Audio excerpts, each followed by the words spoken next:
అవునా కదా? మీరు కష్టపడి మేము స్క్రీన్ మీద ప్లే చేసి 30,000 ప్రాజెక్టు 30,000, ల్యాప్టాప్ వచ్చేసి 5,000. కష్టపడి కష్టం ఎంత, లైట్లు ఎంత మీరు పెట్టండి. మీ ఇంట్లోకి మేము వస్తాము, వచ్చి కూర్చొని ఇంటా వాక్యం ఎవరైనా పెట్టుకుంటారా? కాబట్టి ఈ కష్టాతీతాన్ని మీరు వ్యక్తం చేసుకోవద్దండి, చాలా విలువైంది. మీరు సమాజంలో ఇవన్నీ వివరంగా వివరించి చెప్పేవాళ్ళు కనపడరు మీకు. కష్టం దేవుడు దీవిస్తాడు, ఎందుకు దీవిస్తాడు? ఎందుకు దీవిస్తాడు చెప్పండి? కష్టపడే కదా దేవుని కోసము. ఎందుకు కష్టపడుతున్నాను నేను? దేవుడు నన్ను దీవించాలి, నా కుటుంబాన్ని దీవించాలి, నాతో ఉన్న వాళ్ళని దీవించాలని కష్టపడుతున్నాను నేను. మీరు కూడా అలా కష్టపడాలనే ఉద్దేశంతో ఇవన్నీ కూడా మీకు చూపించి మీరు కూడా దేవునికి ఉపయోగపడే విధంగా ఈ విధంగా మీకు చూపించడం అనేది జరుగుతుంది. కాబట్టి అలర్ట్గా వినండి. కాలేజీలలో, యూనివర్సిటీలలో అయితే లక్షలు డొనేషన్ చేసిన కాబట్టి, లక్షలు కట్టిన కాబట్టి అక్కడ జాగ్రత్త వెళ్ళి దగ్గర పెట్టుకుని నేర్చుకుంటారు. ఇక్కడ ఇంటే వెనకంటే అని అంటారా? దేవుడికి లెక్క చెప్పాలా, దేవుడికి లెక్క చెప్పాలా, ఊరికే కాదు. కాబట్టి బాగా ఆలోచించుకోండి. ఓకే, ప్లే చేయండి.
స్వర్గం నరకం శాశ్వతమే తెలుసా?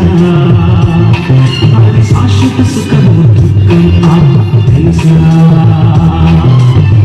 ఈ బ్రతుకుల సుఖమే ఉంది, ఆ సుఖముల బ్రతుకెంతుంది. స్వర్గం నరకం శాశ్వతమే తెలుసా? అది శాశ్వత సుఖము దుఃఖం నీకని తెలుసా? బ్రతుకెళ్తుంది మహావృక్ష విగ్రహుడు ఉంది. మనిషి దేహాన్ని నడిపే ఆత్మకు ఈ బ్రతుకుంది. చనిపోతే వెళ్ళే ఆత్మకు మళ్ళీ బ్రతుకెళ్తుంది. చనిపోతే బ్రతుకుందా? ఈ బ్రతుకుల సుఖముందా? విత్తనం చచ్చితే ఎలా బ్రతుకుతుంది? విత్తనం చచ్చితే ఎలా బ్రతుకుతుంది? చనిపోతే బ్రతుకుందా? ఈ బ్రతుకులు సుఖముందా?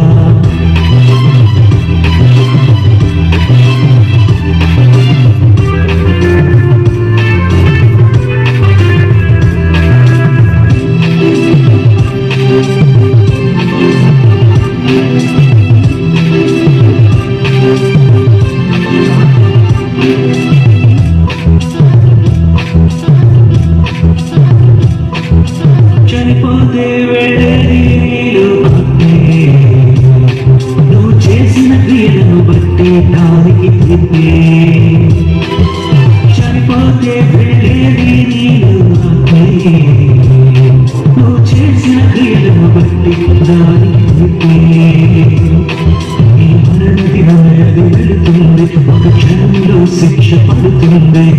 ఆరని అగ్నిలో చావుని ఆత్మకు బాధంటుంది. ఆ దేవుని మరచి బ్రతికి అందుకే శిక్ష ఉంటుంది. చనిపోతే బ్రతుకుందా? ఈ బ్రతుకులు సుఖముందా? విత్తనం చచ్చితే ఎలా బ్రతుకుతుంది? విత్తనం చచ్చితే ఎలా బ్రతుకుతుంది? చనిపోతే బ్రతుకుందా? ఈ బ్రతుకులు సుఖముందా? అంతవరకు పక్కన ఆఫీసేయాలి, ఫోటో ఏమంటే సేవ్ చేయాలి.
క్రీస్తేసే జయశాలిరా. పాపము లేని ఆయనలోని పాపముందని చూపించే వారిని ఆనాడెవరు లేదురా. యేసే పవిత్రుడని ప్రకటిస్తాము, దేవుని కుమారుడని ఒప్పిస్తాము, పాపం లేదని రుజువే చూపిస్తాము, మరణించి లేచాడని ప్రకటిస్తాము. క్రీస్తేసే జయశాలి, క్రీస్తును ధరించిన ప్రతివాడు జయశాలిరా. మరణాన్ని గెలిచి మృతి నుండి లేచి సాతాను పైన విజయాన్ని పొందిన క్రీస్తేసే జయశాలిరా. పాపము లేని ఆయనలోని పాపముందని చూపించే వారే ఆనాడెవరు లేదురా.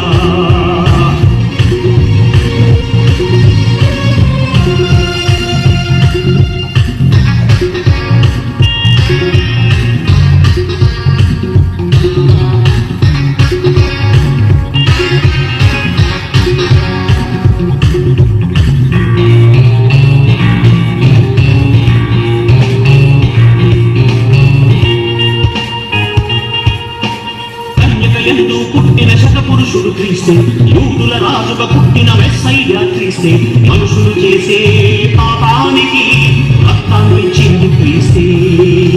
సిలువ పైన మరణించి ముందుగానే ప్రకటించి మృత్యువును జయించినాడురా. మనుషులంతా ఒకటేనని పరమ తండ్రి తనయుడు అని తండ్రి కూర్చి తెలిపినాడురా. బ్రతుకు బలి కావాలి, బ్రతుకుటకు చావాలి, క్రీస్తేసే బలి కావాలి, నిత్య జీవానికి క్రీస్తే బలి కావాలిరా. మరణాన్ని పిలిచి మృతి నుండి లేచి సాతాను పైన విజయాన్ని పొందిన క్రీస్తేసే జయశాలిరా. పాపము లేని ఆయనలోని పాపముందని చూపించే వారి ఆనాడెవరు లేదురా.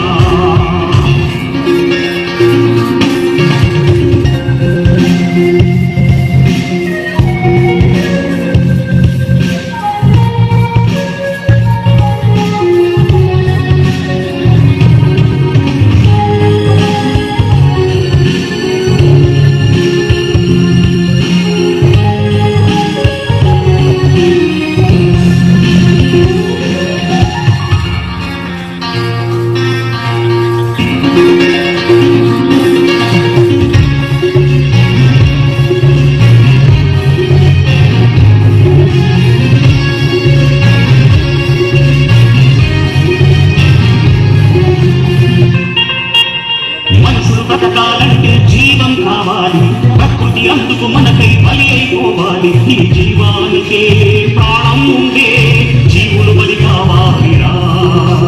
జీవహింస పాపమని జంతు బలిని ఆపమని జంతువులను తింటలేదా. కోడి మేక మాంసమని ఆకు కూరగాయలని కోసుకొని తినుటలేదా. బ్రతుకు బలి కావాలి, బ్రతుకుటకు చావాలి, క్రీస్తేసే బలి కావాలి, నిత్య జీవానికి క్రీస్తే బలి కావాలిరా. మరణాన్ని గెలిచి మృతి నుండి లేచి సాతాను పైన విజయాన్ని పొందిన క్రీస్తేసే జయశాలిరా. పాపము లేని ఆయనలోని పాపముందని చూపించే వారి ఆనాడెవరు లేదురా. యేసే పవిత్రుడని ప్రకటిస్తాము, దేవుని కుమారుడని ఒప్పిస్తాము, పాపం లేదని రుజువే చూపిస్తాము, మరణించి లేచాడని ప్రకటిస్తాము. క్రీస్తేసే జయశాలి, క్రీస్తును ధరించిన ప్రతివాడు జయశాలిరా. మరణాన్ని గెలిచి మృతి నుండి లేచి సాతాను పైన విజయాన్ని పొందిన క్రీస్తేసే జయశాలిరా. పాపము లేని ఆయనలోని పాపం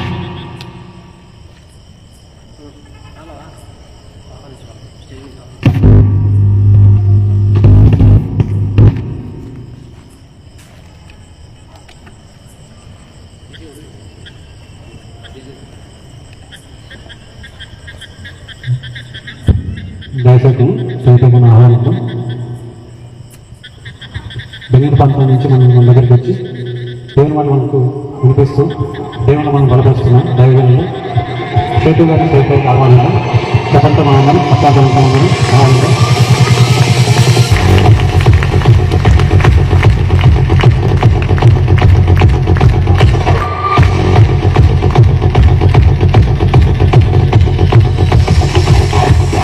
అలాగే శివకుమార్ చైతన్య రాష్ట్రంగా మనం చేస్తున్నాం.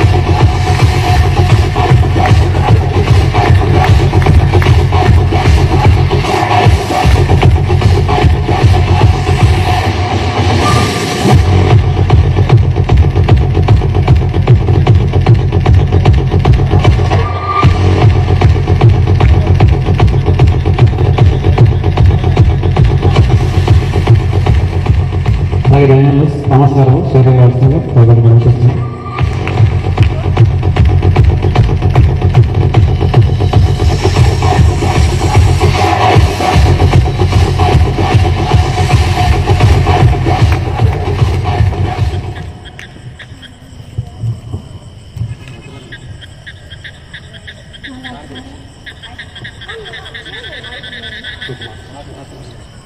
దైవం శివశంకర్ గారు ప్రార్థించాల్సిందిగా ప్రోగ్రాం.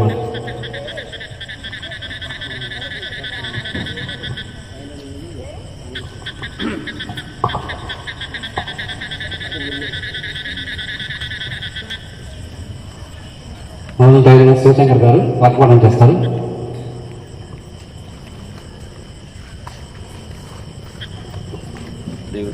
ಸ್ತೋತ್ರವುಂಟಾಗಲಿ. ಒಂದು ಧ್ವನಿಗಳಿಗೂ ಕರ್ತನಾದ ಯೇಸುವಿನ ನಾಮದಲ್ಲಿ ತುಂಬ ಹೃದಯವಾದ ಧನ್ಯವಾದಗಳನ್ನು ಸಮರ್ಪಿಸ್ತಾ ಇದ್ದೇನೆ. ಈ ಒಂದು ಸಮಯದಲ್ಲಿ ನಿನ್ನೆ ದಿನದಲ್ಲಿ ಓದಿದಂತ ಅದೇ ಜೀವಗಳ ವಾಕ್ಯವನ್ನ ನಾವು ಧ್ಯಾನ ಮಾಡಿಕೊಳ್ಳೋಣ. ಪ್ರಸಂಗಿ 7ನೇ ಅಧ್ಯಾಯ 26ನೇ ವಚನ. ಪ್ರಸಂಗಿ 7ನೇ ಅಧ್ಯಾಯ 26ನೇ ವಚನ. ವಾಕ್ಯವು ಹೀಗೆ ಹೇಳುತ್ತೆ, ಮರಣಕ್ಕಿಂತ ಹೆಚ್ಚು ವಿಷವೊಂದು ಕಂಡು ಬಂತು, ಯಾವುದೆಂದರೆ ಕೆಟ್ಟ ಹೆಂಗಸೇ ಅವಳು ಓನು, ಅವಳ ಹೃದಯ ಬಲೆ, ಅವಳ ಕೈ ಪಾಶ, ದೇವರು ಒಲಿಯುವನು, ಇವಳಿಂದ ತಪ್ಪಿಸಿಕೊಳ್ಳುವನು ಪಾಪಿಯೋ ಅವಳ ಕೈಗೆ ಸಿಕ್ಕಿ ಬೀಳುವನು. ಆಮೆನ್. వాగ్దానం చేసిన దైవానికి ప్రోగ్రాం వందనాలు.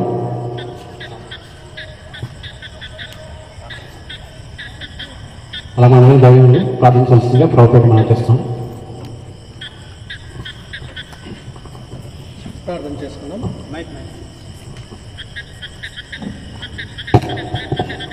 ప్రార్థన చేస్తున్నాం. పరిశుద్ధమైన మా కన్న తండ్రి, మీ పరిశుద్ధ నామమును బట్టి నీకు స్తోత్రాలు చెల్లించుకుంటున్నాం తండ్రి. కన్న తండ్రి, మీ బిడ్డలందరూ మీ సన్నిధిలో చేరి ఉన్నప్పుడు తండ్రి, మీ ఆత్మ ద్వారా మీ పిల్లల ద్వారా మీరు మాట్లాడి ఆ మాటలు కేవలం మీరు వారి గుండె మోసపోకుండా తండ్రి, విన్న ప్రతి మాటలు మిమ్మల్ని మేము జవాబు చెప్పవరు వారిగా ఉన్నాం తండ్రి. దానికి తగిన విధంగా ప్రతి ఒక్కరు తమ జీవితాన్ని సరి చేసుకొని మీ ముందు ఏకకరమైన జీవితాన్ని కలిగి బ్రతుకుటకు సహాయం చేయాలి. యేసుక్రీస్తు నామమున అడిగి పెట్టుకుంటున్నాం మా కన్న తండ్రి.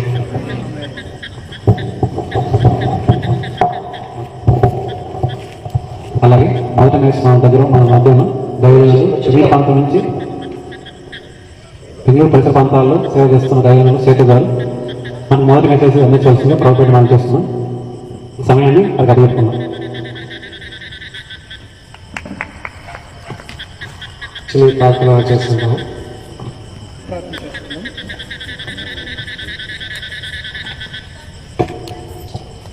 ಒಳ್ಳೆಯ ಸಮಯದಲ್ಲಿ ನಿಮ್ಮ ಸಮ್ಮುಖಕ್ಕೆ ನಮ್ಮನ್ನು ಕರೆತಂದಿದ್ದಾಗಿ ನಿಮ್ಮ ಸ್ತೋತ್ರ. తండ్రి అయిన దేవా, నీ సన్నిధిలోకి మమ్మల్ని పిలుచుకొచ్చినందుకే మీకు స్తోత్రాలు. మాట్లాడేంత మాట ನಿಮ್ಮ ಮಾತುಗಳಾಗಲಿ ತಂದೆ. మాట్లాడే ప్రతి మాట మీరే ఉండని తండ్రి. ಬೇಕಾಗಿರುವಂಥ ಆತ್ಮದ ಸಹಾಯವನ್ನು ನನಗೆ ಅನುಗ್ರಹಿಸಿರಿ. కావాల్సిన సహాయాన్ని మీ ఆత్మ ద్వారా మీరు అనుగ్రహించండి. ಹೇಳುವಂಥ ನನಗೆ ಬೇಕಾಗಿರುವಂಥ ಜ್ಞಾನವನ್ನು ಕೇಳುವಂಥ ನಿಮ್ಮ ಮಕ್ಕಳಿಗೆ ಬೇಕಾದಂಥ ವಿವೇಕವನ್ನು ಅನುಗ್ರಹಿಸಿರಿ. వినిపించుకునే నీ పిల్లలందరూ చెప్తూ సహాయం చేయండి. యేసు నామములో ఈ ప్రార్థన వేడుకలను పాత్రలు యేసుక్రీస్తు నామములో అడుగుతున్నాను తండ్రి. అందరికీ యేసుక్రీస్తు నామములో వందనాలు. అందరికీ మీకు వందనాలు తెలియపరుచుకుంటున్నాను. రేపు ಏನೇ ದಿನ ನಾವು ನೋಡ್ದೋ ಏನಂದ್ರೆ నిన్నటి రోజు మనం చూసుకున్నాము, యేసుక్రీస్తును ఆశ్రయించి యేసుక్రీస్తును ಆಶ್ರయించి ಜೀವಂತವಾಗಿರುವಂಥ ನಾನೇ ಸಾಕ್ಷಿಯನ್ನು ಹೇಳಿದೆ. ನಾನೇ దానికి ప్రత్యక్ష సాక్షి అని చెప్పాను. ఈ ದಿನ ఈరోజు యేసుక్రీస్తుನ ಮಾತನ್ನು ಕೇಳುವವರು ಹೇಗೆ ಜೀವಿಸ್ತಾರೆ ಎನ್ನುವಂಥ ವಿಷಯವನ್ನು ಕುರಿತು ನೋಡಿಕೊಳ್ಳೋಣ.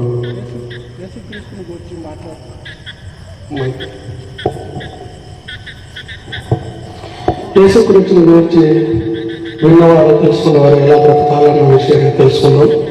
ಅಂದರೆ ಉರಿಯಿಂದ ತಪ್ಪಿಸಿಕೊಳ್ಳುವವರು ಯಾರೆಂದು ನೋಡಿಕೊಳ್ಳೋಣ. ఉరి నుండి తప్పించుకున్నవారు ఎవరు అనేది మనం చూద్దాం. యోహాను బట్ల సువార్ತೆ, యోహాను రాసిన సువార్త 5వ అధ్యాయం 25వ వచనం. 25వ వచనం. ಯಾರಾದರೂ తెలుగులోది యోహాను సువార్త 5వ అధ్యాయం 25. మృతులు దేవుని కుమారుని శబ్దము విని గడియ వచ్చిచున్నది, ఇప్పుడే వచ్చి ఉన్నది, దాని నుండి వారు జీవింతురు అని మీతో నిశ్చయంగా చెప్పుచున్నాను.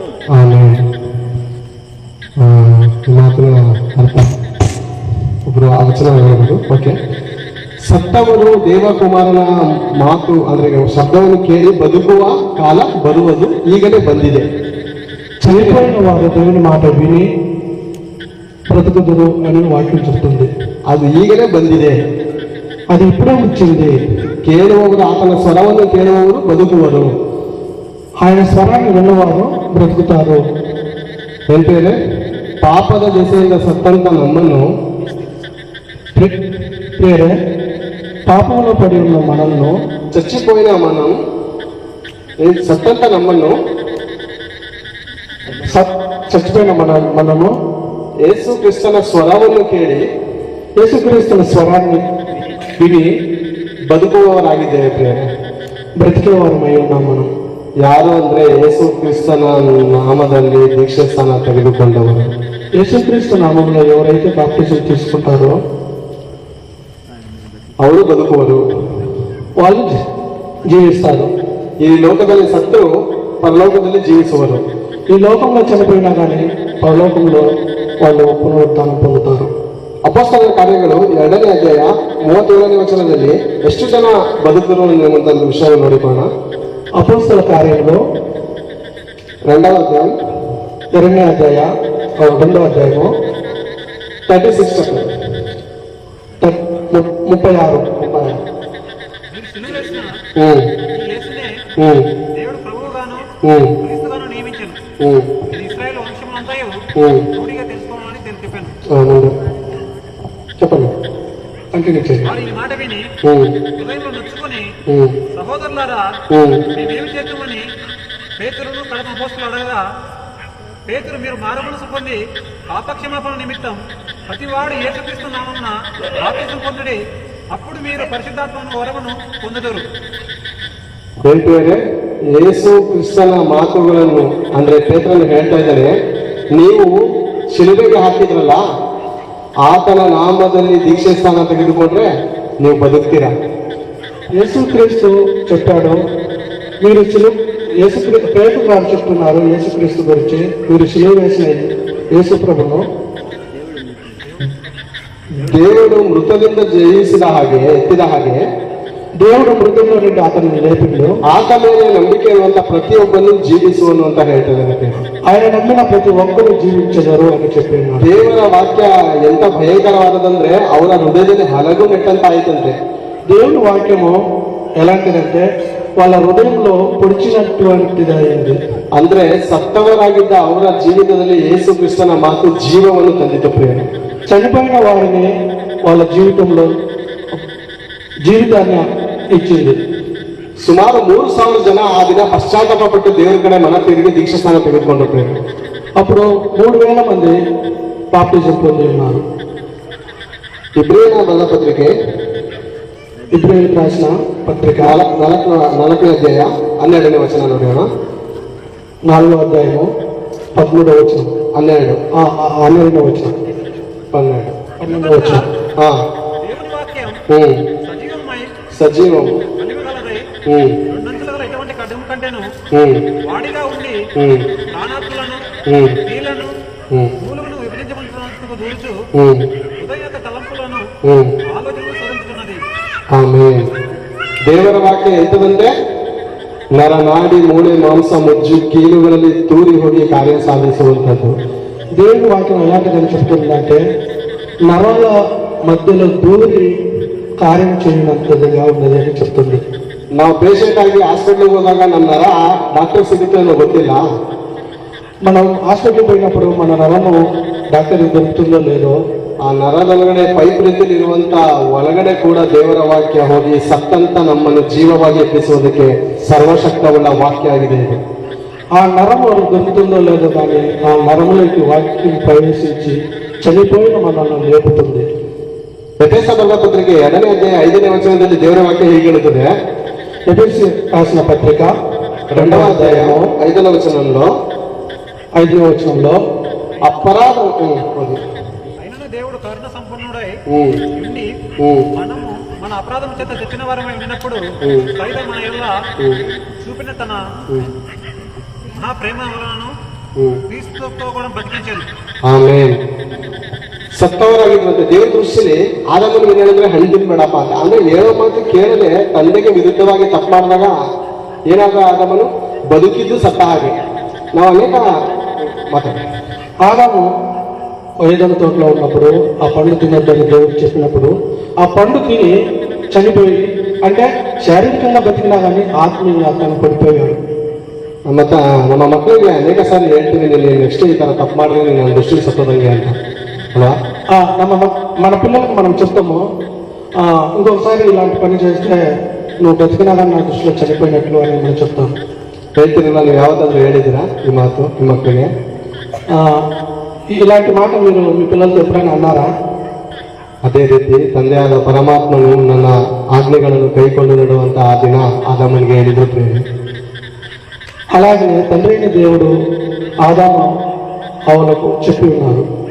ಮೊದಲನೇ ಆದಾಮನು ಎಲ್ಲರಿಗೆ ಸಾವನ್ನು ತಂದುಕೊಟ್ಟಾದರೆ మొదటి ఆదాము మనకు మరణాన్ని తెచ్చిపెట్టాడు.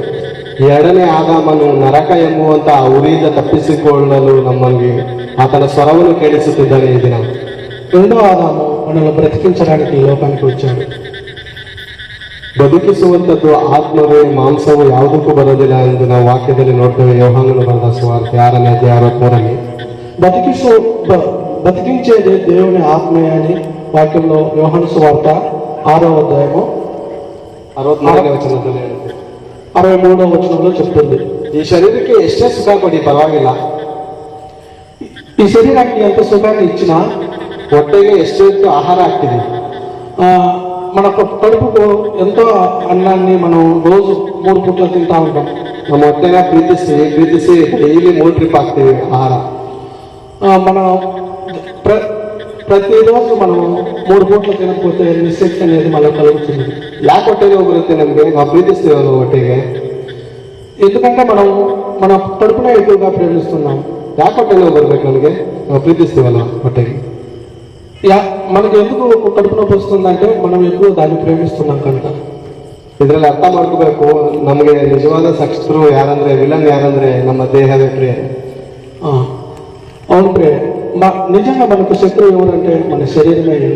ನಮ್ಮ ಶರೀರದೊಳಗಡೆ ಸೇರಿರುವಂತ ಘಟಸರ್ಪನು ನಮ್ಮನ್ನು ಬೇಕಾದ ರೀತಿಯಲ್ಲಿ ಉಪಯೋಗಿಸಿಕೊಳ್ಳುತ್ತಿದ್ದಾನೆ. మన దేహంలోకి ప్రవేశించిన దురాత్మ మనల్ని దారి తప్పిస్తుంది. సామెతల గ్రంథం జ్ఞానోక్తి 6ನೇ ಅಧ್ಯಾಯ 5ನೇ ವಚನ ಕಡೆ ವಚನ ನೋಡಿಕೊಳ್ಳೋಣ. సామెతల గ్రంథము 6వ అధ్యాయము 5ನೇ వచనం 5వ వచనం. వేటగాని చేతిలో నుండి లేడి తప్పించుకున్నట్లును, ఎరుపువాని చేతిలో నుండి పక్షి తప్పించుకున్నట్లును తప్పించుకొనుము. ಬೇಟೆಗಾರನ ಕೈಯಿಂದ ಜಿಂಕೆಯು ಓಡಿಯುವಂತೆ. ಬೇಟೆಗಾರನು ಯಾರ పేరు? ಘಟಸರ್ಪನಾದ ಸೈತಾನನು ಪ್ರಪಂಚವನ್ನು ಮಿಂಗಿದಾನೆ ಆತನು. వేటగాడి చేతిలో నుండి జింక తప్పించుకున్నట్లుగా వేటగాడు ఎవరంటే ಅಪವಾದ ఉన్నాడు. ಅದಕ್ಕೆ ಟೈಟಲ್ ಏನ್ ಬಂದಿದೆ? ಯೇಸು ಕ್ರಿಸ್ತನನ್ನ ಆಶ್ರಯಿಸಿ ಉರಿಯಿಂದ ತಪ್ಪಿಸಿಕೊಂಡವರು ಯಾರು? అందుకే టైటిల్ ఏమి ఉన్నదంటే క్రీస్తుని ఆశ్రయించి ಉರಿని ತಪ್ಪಿಸಿಕೊಂಡ ವಾರೆವರು. 3000 ಜನ ದೀಕ್ಷಾಸ್ಥಾನ ತಗೊಂಡು ಒಂದು ದಿವಸದಲ್ಲಿ ನರಕದಿಂದ ತಪ್ಪಿಸಿಕೊಂಡರು ಬೇರೆ. 3000 ಮಂದಿ ఒకేసారి దీక్షాస్థానం తీసుకొని నరకం నుండి తప్పించుకున్నారు. నిನ್ನೆ ಆ ಸಿಪಾಯಿಗಳು ದೀಕ್ಷಾಸ್ಥಾನ ತಗೊಂಡು ನಿನ್ನೆ ನೋಡಿದ ವಚನದಲ್ಲಿ ಆ ಸಿಪಾಯಿಗಳು ಕೂಡ ಆ ನರಕದಿಂದ ತಪ್ಪಿಸಿಕೊಂಡರು ಬೇರೆ. ఇద్దరు దొంగల్లో ఒక దొంగ దేవుడిని నమ్మి ఆ నరకం నుండి తప్పించుకున్నారు. తిరిగా జైలಲ್ಲಿ ಇದ್ದಂತ ಸಿಪಾಯಿಗಳು ಕೂಡ ಮಧ್ಯರಾತ್ರಿಯಲ್ಲಿ ದೀಕ್ಷಾಸ್ಥಾನ ಎಮರ್ಜೆನ್ಸಿ ವಾರ್ಡ್, మధ్యరాత్రిలోనే ఆ జైల్లో ఉన్న జైలాధిపతి కూడా దీక్షాస్థానం తీసుకున్నాడు. ಯಾವ ರಾತ್ರಿ ಗೊತ್ತದು? ಮಧ್ಯರಾತ್ರಿ ದೀಕ್ಷಾಸ್ಥಾನ ತಗೊಂಡಿದ್ದಾರೆ ಅಂದ್ರೆ ಎಂತ ಎಮರ್ಜೆನ್ಸಿ ಕೇಸಲ್ಲಿ ಇದ್ದಾರೆ ಯೋಚನೆ ಮಾಡಿ. ಹೌದು ಪ್ರೇರೆ, మధ్యరాత్రిಯಲ್ಲಿ దీక్షాస్థాన తಗೊಂಡ್ರೆ అది మధ్యరాత్రిలో దీక్షాస్థానం తీసుకున్నారంటే దానికి ఎంత ప్రత్యేకత ఉందో మీరు ఆలోచించండి. ಯಾರಾದ್ರೂ ಆಕ್ಸಿಡೆಂಟ್ ಸಾಯ್ದಾಗ ತಕ್ಷಣವೇ ಒಂದು ನೀರು ಹಾಕ್ಬೇಕು, ಆಗ ಅವನು ಸ್ವಲ್ಪ ಬದುಕೋದಕ್ಕೆ ಚಾನ್ಸಸ್ ಇರುತ್ತೆ. ఎవరైనా చనిపోయినప్పుడు మనం వెంటనే నీళ్లు పోస్తాం. ಯಾಕಂದರೆ ಅವನು ಬದುಕಬೇಕು, ಯಾಕಂದರೆ ಅವನು ఎందుకంటే ತನು ಬದುಕಲ್ಲ. ಹಾಗೆ ಬೇರೆ ದೀಕ್ಷಾ ಸ್ಥಾನ ಎಂಬುವಂಥ ಆ ಒಂದು ಅದ್ಭುತವಾದಂಥ ಕಾರ್ಯಕ್ರಮ ಇದೆಯಲ್ಲ, ಅದು ಬಹಳ ಎಮರ್ಜೆನ್ಸಿಯಾಗಿ ತಗೋಬೇಕಾಗಿರುವಂಥ ಅದೃಷ್ಟಕರವಾದಂಥ ಸಂಗತಿ. అవును ప్రేమ, దీక్షాస్థానం అనేది మన జీవితానికి చాలా ప్రాముఖ్యమైన విషయమై ఉన్నది. ನಮ್ಮ ಪಾಪಗಳಿಂದ ನಾವು ಬೇರ್ಪಡಬೇಕಂದ್ರೆ ನಮ್ಮ ಕೈಯಿಂದ ಅಸಾಧ್ಯವಾದಂಥ ಕಾರ್ಯ ಪ್ರೇರಣೆ. అవును ప్రేమ, మన పాపాల నుంచి మనం తప్పించుకోలేము, మన శక్తి సాగదు. దానికి క్రీస్తు యేసు మనకు అవసరమై ఉన్నది. ಒಬ್ಬನೇ ಒಬ್ಬನು ಸರ್ವಶಕ್ತನು, ಆತನೇ ಯೇಸು ಪ್ರಭು ನಮ್ಮ ಪಾಪಗಳಿಂದ ನಮ್ಮನ್ನು ಬಿಡಿಸಿ ಸ್ವರ್ಗ ರಾಜ್ಯಕ್ಕೆ ಸೇರಿಸುವುದಕ್ಕೆ ಸರ್ವಶಕ್ತನು. ఒకే ఒక్కడు యేసు క్రీస్తు అయి ఉన్నాడు. ఆయన మాత్రమే మన పాపం నుండి ತಪ್ಪಿಸಗಲడు. ಥ್ಯಾಂಕ್ ಯು ಪ್ರೇರೆ. ಇದುವರೆಗೂ ಸಮಯ ಕೊಟ್ಟಂತ ದೇವರಿಗೂ ಮತ್ತು ಚಿನ್ನಯ್ಯನವರಿಗೂ ಮತ್ತು ಕೂಡಿ ಬಂದಂಥ ಎಲ್ಲ ನನ್ನ ಆತ್ಮೀಯ ಸಹೋದರರಿಗೂ ಯೇಸು ಕ್ರಿಸ್ತ ನಾಮದಲ್ಲಿ ನಾನು ವಂದನೆಗಳನ್ನು ಹೇಳುತ್ತಾ ನನ್ನ 2 ಮಾತುಗಳನ್ನು ಮುಗಿಸ್ತಾ ಇದ್ದೇನೆ. ధన్యవాదాలు. ఈ అవకాశాన్ని ఇచ్చిన చిన్నయ్య గారికి, తర్వాత సావధానంగా విన్న మీకందరికీ వందనాలు.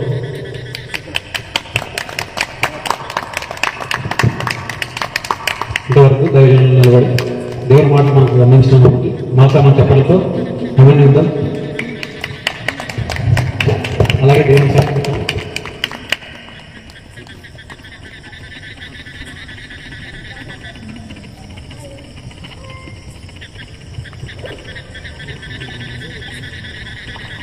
సేవనిమిత్తమై కానుక సమర్పిద్దాం. పాట పాడుతుండగా మనం కానుక సమర్పించవలసిందిగా ప్రోపేట త్వరగా ముగిస్తామండి, ఓపిక ఉండండి దయచేసి.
ప్రార్థన చేస్తున్నామండి.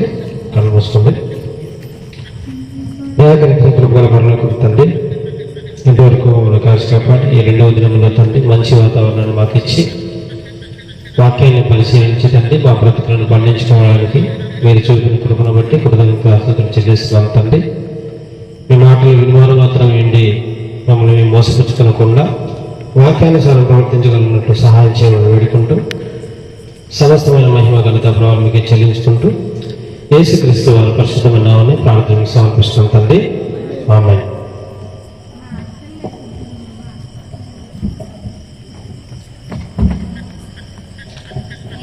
ముందుగా తండ్రి అయిన దేవునికి ప్రభువైన యేసుక్రీస్తు వారి నామములో కృతజ్ఞతాస్తుతులు చెల్లిస్తున్నాను. అలాగే యేసుక్రీస్తు వారికి కూడా కృతజ్ఞతలు తెలుపుకుంటున్నాను. అలాగే పరిశుద్ధాత్మ దేవునికి కూడా కృతజ్ఞతలు తెలుపుతుంటున్నాను. అలాగే ఈ వేదికైనటువంటి దైవ సేవకులను వందనాలు తెలియజేసుకుంటున్నాను. కుడి వచ్చిన మీకు అందరికీ కూడా ప్రభువైన యేసుక్రీస్తు వారి నామములో వందనాలు తెలియజేసుకుంటున్నాను. ప్రియమైన దేవుని వల్ల ఈ చివరి దినం 9:30 అయింది. సాధ్యమైనంత వరకు త్వరగా ముగిస్తాను. ఓపికగా ఉండండి. మీ శరీరాలకు మీరు చెప్పుకోండి. ప్రియమైన దేవుని వల్ల దేవుని వాక్యం అనేది చాలా విలువైనది, చాలా గొప్పది. ఆ మాటలు ఎంత విలువైనవంటే పిల్లరా, ఒకసారి మీరు యేసుక్రీస్తు వారు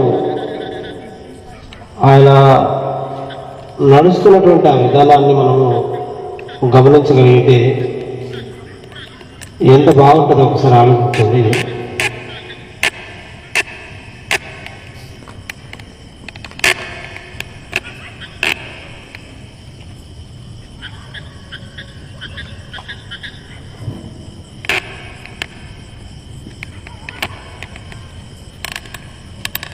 యోహాను సువార్త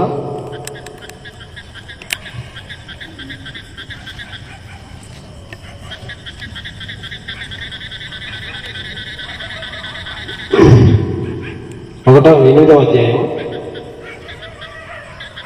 యోహాను సువార్త 8వ అధ్యాయం మొదటి వచనాన్ని మీరు చూడగలిగితే,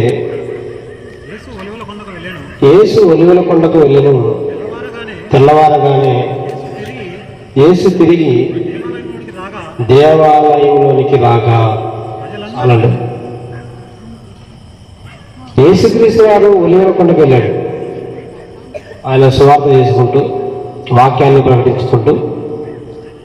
ఒలీవల కొండ అనే ఒక చిన్న కొండ ఉందండి, మరి యెరూషలేముకు సమీపంలో బేతనీ గ్రామం పక్కన ఉంటుంది అది.